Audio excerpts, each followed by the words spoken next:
Olá, mamães, tudo bem?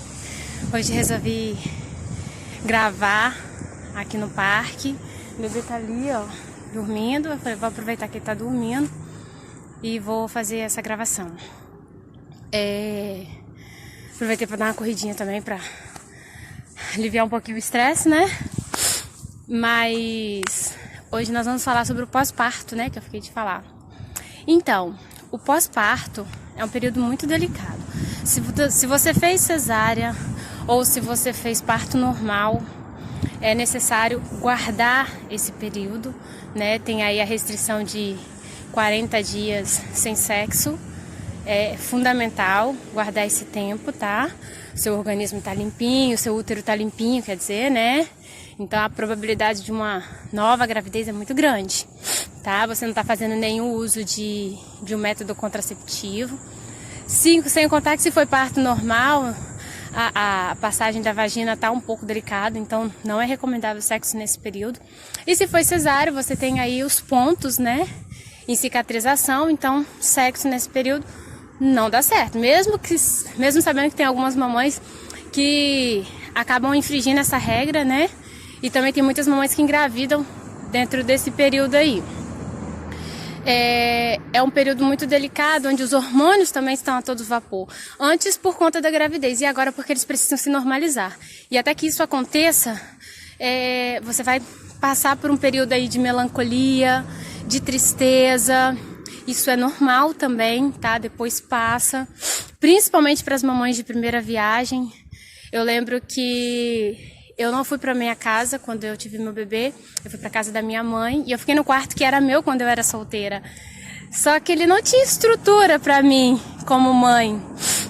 E eu fiquei desesperada, eu chorava, falava assim, não, eu quero minha casa, eu quero minha cama, eu quero o berço do meu bebê. E não tinha nada ali, e aí depois eu fui me adaptando, eu fiquei 15 dias na casa dela.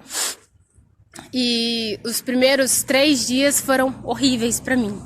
Tá? Com todo o amor, com todo o cuidado que ela queria ter pra mim, mesmo assim, eu não me sentia completa, não me sentia realizada, estando fora do meu ninho, né? Fora do sua casa, do seu cheirinho, das suas coisas. Não é igual, mas eu soube agradecer o carinho, né? E a receptividade que ela teve de me acolher ali na casa dela nesse período. Fiquei 15 dias lá e depois desses 15 dias eu voltei para minha casa. Foram essenciais a ajuda dela. Então, se você, mamãe, teve seu bebê, seja normal, seja cesárea, se você tiver alguém para te ajudar nesse período, é muito bom. Seja o seu marido, mãe, né, a avó do neném, cunhada, sogra, seja quem for. Quem puder te ajudar nesse período é muito válido, porque é um período que você vai ter que dar mamar quase o tempo todo. Muitas vezes o seio vai rachar, principalmente se você não seguiu a recomendação do vídeo que eu falei de tomar sol nos seios. Pode acontecer que seu bico rache, vai doer para amamentar, o seu peito vai ficar muito cheio, até o seu corpo entender a demanda que o seu bebê precisa. E muitas vezes você vai acordar, às vezes nem vai dormir direito, e o pouco que você vai dormir quando você acordar, você vai ter que cuidar ali daquele serzinho que vai estar tão dependente de você. É dar banho, trocar fralda, dar mamar. E a história vai se repetindo. E aí você não vai ter tempo pra você. Você vai ter que abrir mão de você nesse período, tá, mamãe? Pra poder se dedicar ao seu bebê. Muitas vezes não vai dar tempo de escovar os dentes, de pentear o cabelo, ou até mesmo de trocar de roupa. Fato. Para as mamães de primeira viagem, que tiveram bebês que não foram planejados, eu acredito até que isso é um pouco pior, porque por mais que você tenha se preparado psicologicamente nesses 9 meses, você não tinha planejado aquilo, né? Então aconteceu, você engravidou e aí você tem 9 meses para poder cair a ficha, fora todas as outras coisas que acontecem nesse período, né? Você tem 9 meses para poder pensar nisso tudo. Então costuma ser até um pouco traumático, mas passa. Ainda bem que passa, entendeu? Então, fique tranquila, tenha um excelente pós-operatório, seja cesárea ou para quem teve normal e precisou ir levar alguns pontinhos, né? Algumas mamães acabam levando. Hoje em dia sabe-se que não é necessário mais dar pontos, a menos que seja solicitado ou que tenha uma fissura muito grande, né? Quando acontece o parto normal, imagina que essa é a passagem da vagina. Então aqui tem a pelezinha, né? E aqui embaixo é o ânus. Então quando abre, estica para o bebê passar, acontece dessa pele fissurar, né? Rasgar. E aí muitos eles chamam, tem um nome técnico para isso. E aí para esse rasgado voltar ao normal, alguns médicos costuram. Hoje em dia sabe-se que não precisa costurar, o próprio organismo se encarrega de cicatrizar. Mas alguns médicos pedem, algumas mamães pedem para levarem pontos, ou se o rasgo for muito grande, né? Até mesmo para esteticamente não ficar feio, aí os médicos acabam costurando. Tem um nome técnico, epísio. É um nome maior, mas eu não lembro o nome agora. Vou pesquisar direitinho e aí talvez eu coloque até aí na legenda na hora de editar o vídeo. É um nome meio difícil de falar.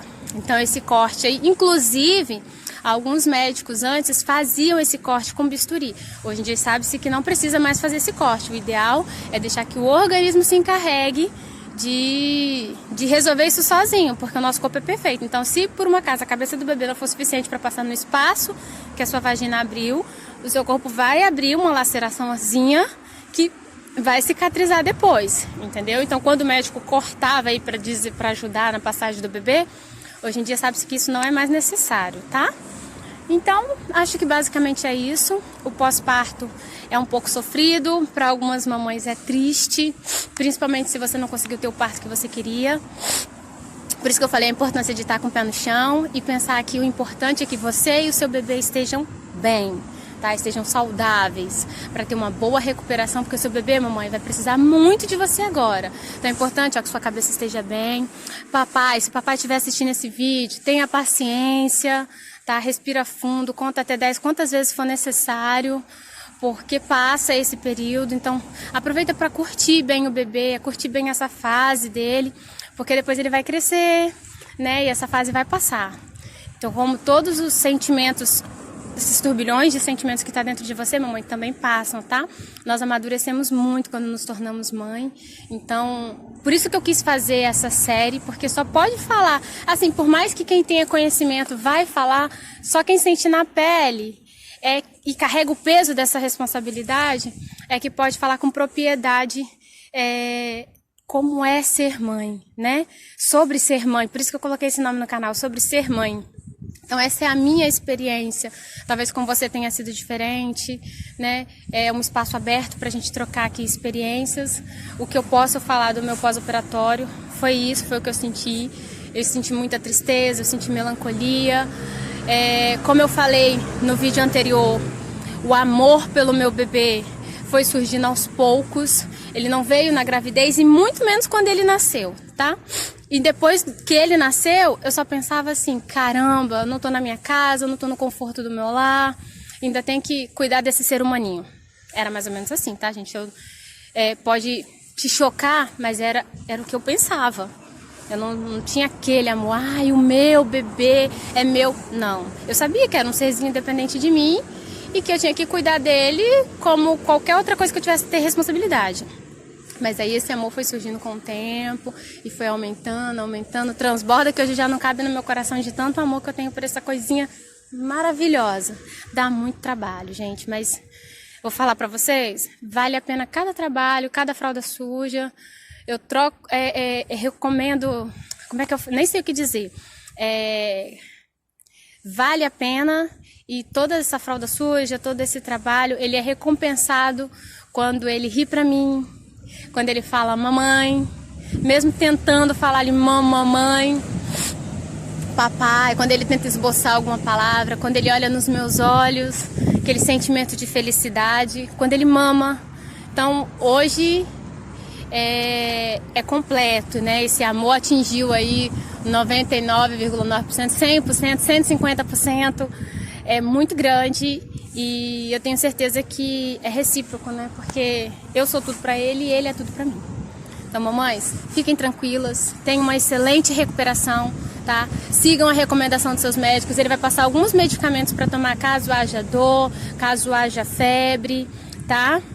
É importante ter esses cuidados, guardar direitinho. Se você precisou ficar no hospital mais alguns dias, eu precisei ficar, ele teve icterícia, né, que é aquele fica amarelinho. Então eu fiquei alguns dias no hospital para ele tomar banho de luz, que é muito sofrido, ter que deixar ele peladinho com a vendinha nos olhos. Mas é necessário para a saúde dele, né? Então saí do hospital. O hospital que eu tive ele não deu as primeiras vacinas, como aquela do bracinho. Vou colocar aí no link da descrição. Então são vacinas que eles precisam tomar ao nascer, de preferência. Não fazia o teste do pezinho, então tive que levar ele no laboratório para fazer o teste do pezinho.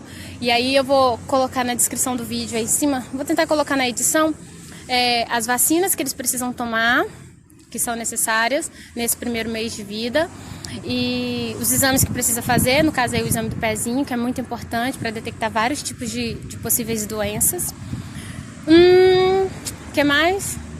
O resto é só guardar direitinho o resguardo, evitar esforço, tá? Evitar abaixa e levanta, pesos desnecessários, tá bom?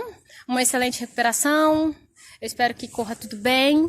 E aí no próximo vídeo eu volto para falar do bebê de 1 mês, da amamentação, como é esse período, como foi comigo esse período de 1 mês amamentando. E aí a gente vai compartilhando experiência. Então se vocês tiverem dúvida, sugestão, coloca aí embaixo que eu vou ter o maior prazer de responder. Assim como a Andresa mandou aí uma dúvida perguntando sobre as vacinas, se elas eram custeadas, se aceitava plano ou se era no SUS. Eu consegui tomar todas as vacinas no posto de saúde enquanto estava gestante. Não tive nenhum problema. O meu bebê também tomou vacina no posto depois que ele nasceu. Todas as vacinas sem custo. Eu só paguei para fazer o teste do pezinho, porque no posto de saúde eles fazem o teste do pezinho gratuito, tá? Só que no particular eles fazem uma gama, eles fazem a pesquisa do sangue do pezinho, uma quantidade maior de doenças eles verificam, que no SUS verificam as doenças principais. No particular eles verificam algumas a mais, então eu preferi fazer no particular. Mas o plano cobre, tá? Se o plano não cobrir, eu paguei, foi bem caro. Se eu não me engano, uns 200 e pouco, foi bem caro, eu dividi no cartão. Então assim, mamãe não tem condição, pode fazer o do SUS, que ele vai verificar as doenças principais, que já é muito importante.